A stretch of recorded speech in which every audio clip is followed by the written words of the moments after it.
What makes this game scary isn't a jump scare. It's the knock, a face behind a peephole, a story that might be true, or it might be a visitor wearing humanity like a Halloween mask. No, I'm Not a Human is an anxiety engine with a shotgun on the coffee table. And whether it's a must play or a one and done depends on how you feel about randomness, trust, and how many times you want to interrogate strangers about their fingernails. Context first.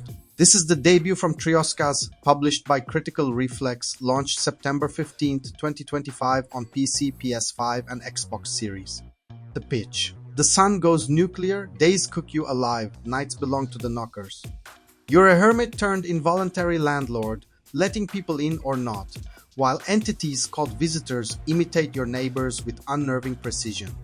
During the day you talk, watch PSAs, and weigh folk wisdom about tales like bloodshot eyes or spotless teeth. At night you decide who steps over the threshold and who gets escorted out by the business end of a 12 gauge. TechRaptor calls it a dexterous exercise of sympathy and stress, with consistently strong writing and a visual style that balances surrealism and discomfort. Gameliner leans into the paranoia, praising the 10 endings and uncanny valley vibe, but flags softlocks and a baffling save setup. Try-hard guides. They loved the premise, liked the first run, then hammered the replay loop as shallow once you see the strings. Here's the bold take for one playthrough. No, I'm Not a Human is razor-sharp social horror. Every choice feels self-incriminating. Every tell feels like a trap. Past that first run, the design's coin flips peek through the curtain, and the magic either holds, because you're role-playing your conscience, or collapses into guesswork with a body count. Let's unpack. The game is built on two tensions, signal versus noise and safety versus solidarity. The TV trots out surefire visitor tells, but human messiness muddies everything. Perfect teeth because someone actually flosses. Red eyes from a night in the heat. Dirty nails because the town is ash and dust. The brilliance per TechRaptor is that the writing gives these people pathos. Lines that, under the weird, carry weight. Reviewers report each run lands a gut punch.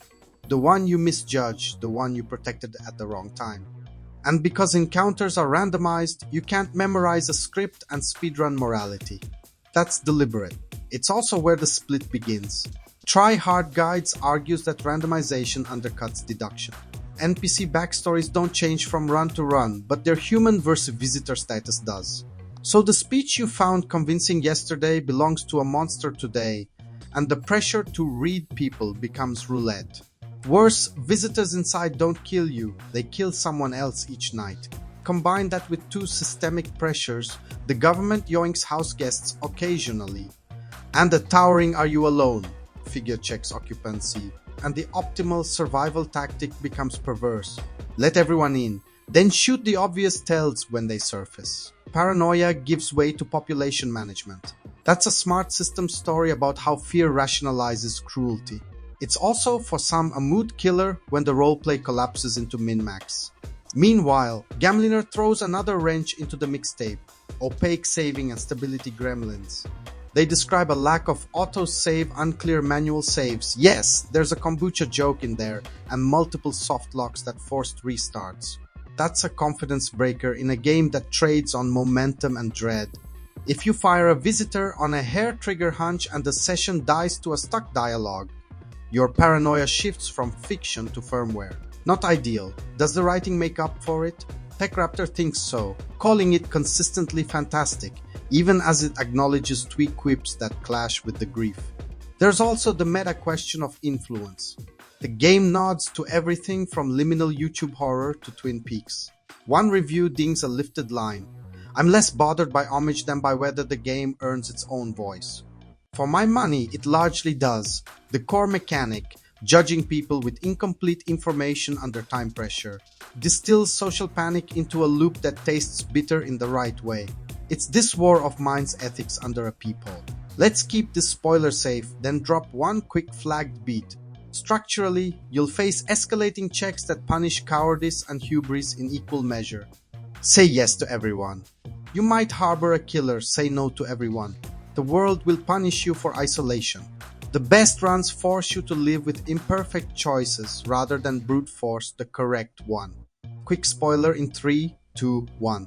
two mechanics reviewers call out are FEMA visits that draft your guests and a pale man who ends your run if you're home alone. They're blunt instruments, but they push you off easy strategies. Spoilers off. How long and how often? TechRaptor spent around 9 hours across multiple runs and found fresh human moments each time. Try-hard guides tapped out after a strong first impression and a deflating second, arguing the static dialogue and randomized flags make replays feel like deja vu with different corpses. I land in the middle. Treat this as a compact social horror you live with for a weekend, not a month-long roguelike, and you'll get the best of it. The 10 endings give you room to push your luck. But the emotional sweet spot is that first blind run where you're still trusting your gut and doubting it. Production. The art sells wrong. People look almost human until they don't.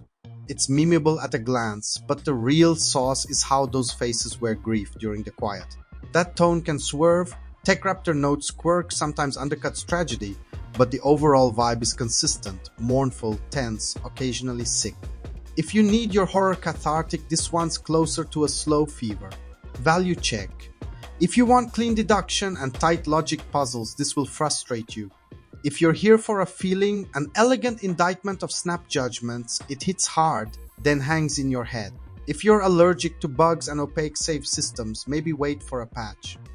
If you're chasing novelty runs forever, the randomness may not carry you. But as a cultural artifact in 2025, an anxiety game that sold 500,000 by mid-October, it's worth your time just to be part of the conversation. If this kind of no BS deep dive is your thing, hitch a ride with Veteran Game and hit subscribe. If you've ever made a brutal choice in a game and then sat in the dark, don't just comment with the one that still haunts you. Let's end on the spicy question. Does randomness make a Paranoia seem truer to life? Or is it a designer's cop-out that turns moral judgment into coin flips?